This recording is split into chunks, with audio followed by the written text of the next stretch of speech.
Hey, howdy. This is that thing that I was spending ages and ages on. Take a look at this. Now, it's not perfect. I'm still missing around half of the characters. And this isn't even considering the fact that Lazarus is not finished. But I'm happy enough with what I have that I'm willing to show it off. So I guess I'll go character by character and show off all the stuff. Starting with Frisk. Now, just to be clear, all of these are retextures and nothing more. But of course, this is Isaac, so it's got D6. Pretty cool. I kind of wish there was a way to make the costumes less obtrusive to the character sprites, but whatever, you can't really help that. Wayne from Hylix. Very weird game, very surreal game. And he starts with a burrito. Now, Wayne was probably the hardest character to do sprites for, because anyone who's seen gameplay of Hylix knows it's got a very strange claymation-y style. I wanted to show this, so that's why it looks very odd, as you can probably see. And this kind of weird surrealism doesn't stop there. When Wayne dies, or when you go to the next floor, he turns to bone. It's in reference to both Hylix games. When you die, you literally die and go to the afterlife and resurrect.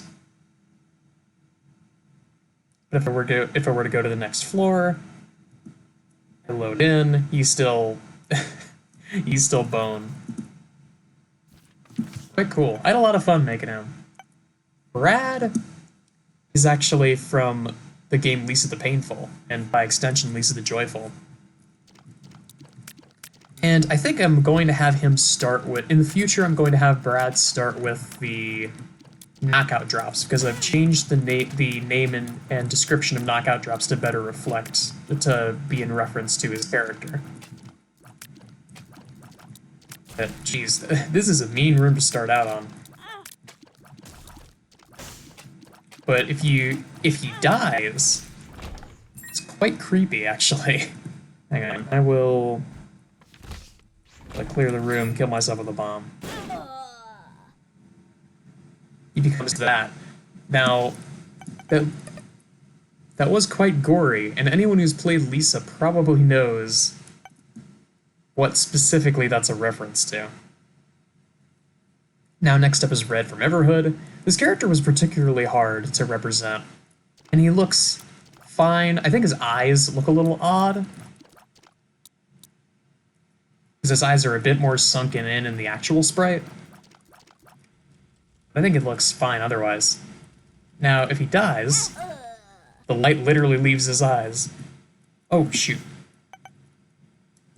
I forgot to show Brad. I forgot to show what happens when Brad goes down a floor. Because something I didn't mention until now, if you take a look at his left arm, it is not there.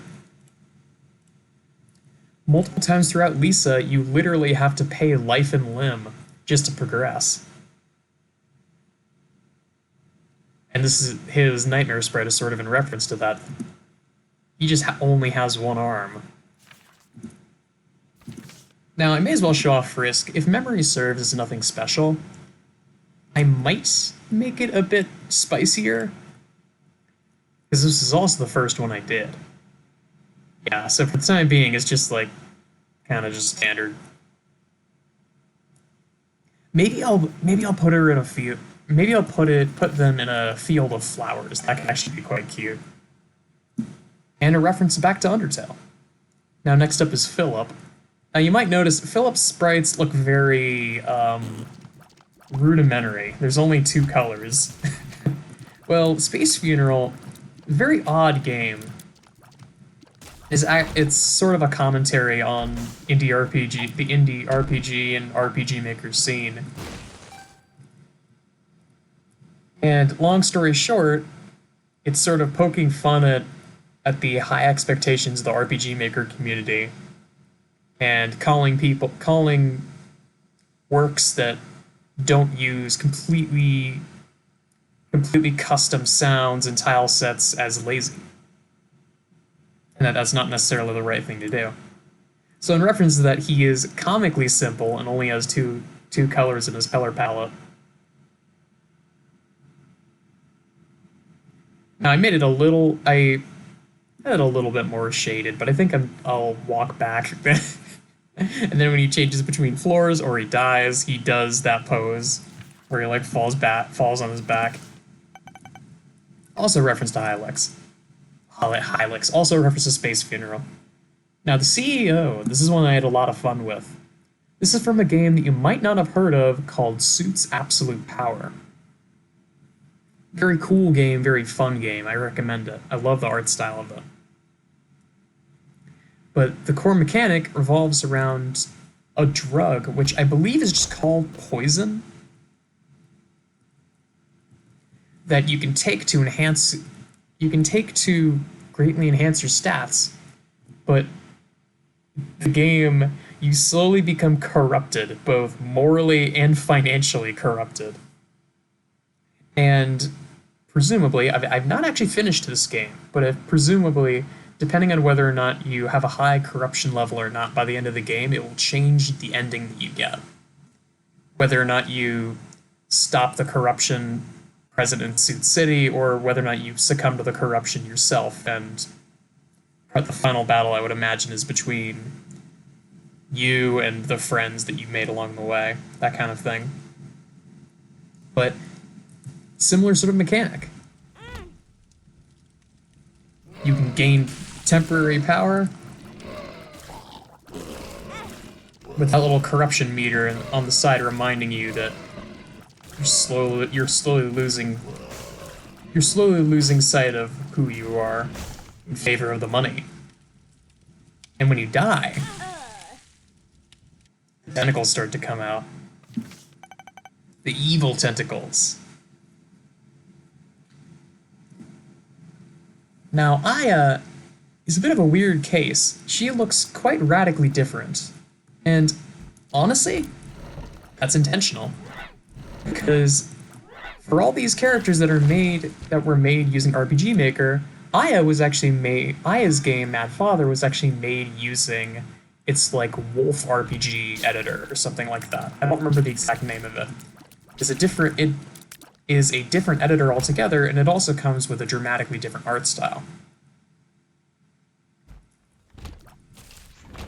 And the story of Mad Father is essentially that your father is a sociopath running Dr. Frankenstein-esque experiments on the people of the town around you, and you have to come to grips with this and try and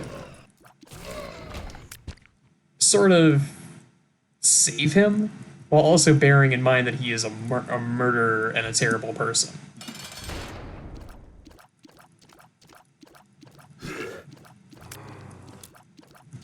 Lucky for me, I got Daddy Longlegs. This should be over quickly.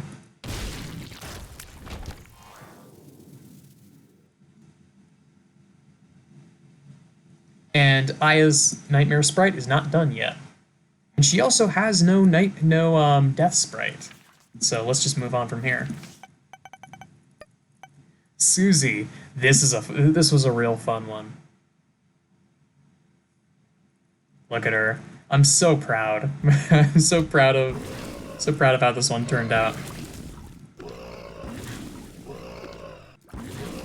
I was thinking of doing the thing that Azazel does, where like Azazel's cheeks get pumped up with blood, but it didn't really fit the look of Susie. So she kind of just charges up and then does like a little "pwah" when she's fully charged.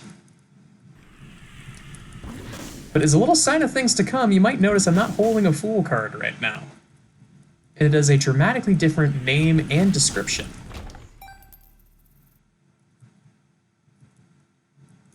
And I don't believe Azazel... I don't believe that Susie has a Nightmare Sprite either. I'll have to check. Nope. It's gonna be a fun one to do. After that, we have Lazarus, who is properly unfinished. I have not finished the sprite sheet for Lazarus 2. But Lazarus 1 is Matasuki.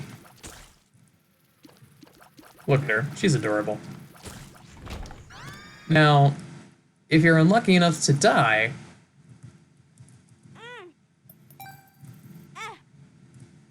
she'll revive as a Torningen. And this is very incomplete. Not even the front walking sprite is done for this one. But the Torningen are essentially bird people. So there's some abstract representation of Matasuki's social anxiety. It's very incomplete. And if I recall correctly, there are no nightmare sprites for either of them, but just to check for Lazarus 1. Yeah, I thought not. Neither of them have unique death sprites either. I think I'm eventually going to give everyone here a unique nightmare sprite and a unique death animation. Now the last one that I have completed is Nico from the game One Shot. Now Nico is Eden, which made this a little bit weird. Oh no, poor baby. Oh, what do they do to you? But it's Nico.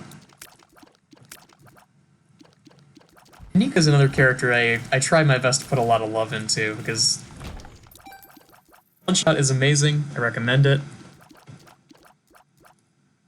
But something else interesting while I'm here, let me just make a new rule real quick. I'll just make it so that whenever I press a key on my keyboard, I will spawn a random card. I'll just spawn a crap ton of them. So, you might notice, the cards are different. All of these cards have been retextured to be effects from Yumaniki and Yumatuki. The Hat and Scarf, the Faceless Ghost, the Marginal Vivid Worker, Bunny Ears, Plaster Cast, Spy, the Snow Woman, etc., etc. And they're loosely matched up with the tarot cards that they replaced. So Hat and Scarf is High Priestess. I use it, and a giant block descends from the ceiling. Because you find that it's loosely based. You find that in Block World. Kitchen Knife. Cat is the Wheel of Fortune, and it's like a lucky cat. The Marginal, I believe this is... it's freaking... Reverse... Not Hermit. Oh, it's been a second. Reverse Hangman, right. But yeah. Now, this is not the end, not by a long shot. And by the end of this project, every single one of these characters are going to be retextured. And just to give a rundown of where I'm heading with this, the Lost will become Misao, Lilith will become the Batter from Off, Keeper will become Pokey Minch from Earthbound, Apollyon will become Ness from Earthbound, the Forgotten will become Bosch and Novak from the game Hieronymus Bosch's Brutal Orchestra. Bethany will become Ib from the game Ib, and Jacob and Esau will become Sunny and Basil from Mori. And it will have the texture pack will also feature I'm slowly losing my ability to talk as this video goes on. It will also feature a completely redone soundtrack to be filled with stuff from these various games.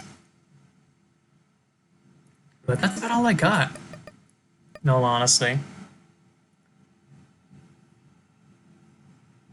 I'm trying to think of a better way to end this, and I can't really find one.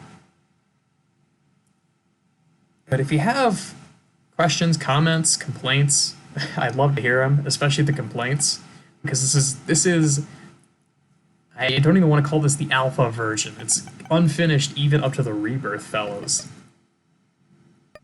But I'm proud of what I have so far. I think it looks great. But for the time being, that's about all I got. Thanks a lot, everyone.